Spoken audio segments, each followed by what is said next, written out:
You know, I wanted to do a fast video on how to do a blower motor in an '05 Prius. This is going to apply to any second gen Prius. I think that's second gen. It's not going to be a whole disassembly video. There's already another video up about that, but I just wanted to kind of give you the rundown, like a quick and dirty. First step is you're going to pop the glove box door off right here. So you just lower the glove box door, you push tabs in on each side, glove box door lifts off. That's the first thing. Then there's a trim panel. This trim panel right here, this sits up underneath here. This just pulls down. You just basically pull it and the clips will release. That pops off. Then you're going to expose this main AC box here. Blower motor actually resides, you can see that little circular area. The hamster wheel resides up in there, so your goal is to drop that down.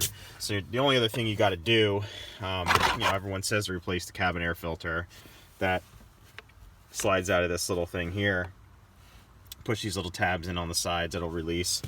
But to free up the access to the blower motor, it's simple. There's just this little like white cover that sits under here, and you just got to undo some Phillips head screws. You can do all this with a Phillips head.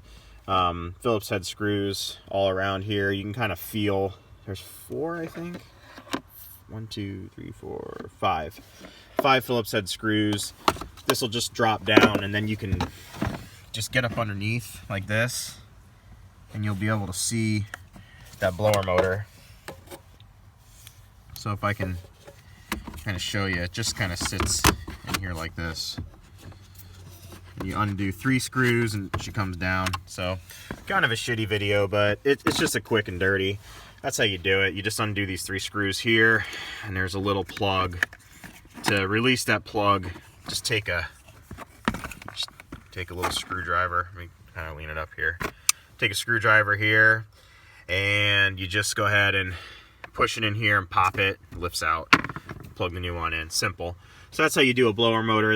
You're gonna do one of these if your AC blower just kind of quits working, or it's blows for a little while and then doesn't. Just go ahead and replace it. It's about $40 on Amazon. So out with the old and with the new. All right, guys. Thanks for watching. Subscribe.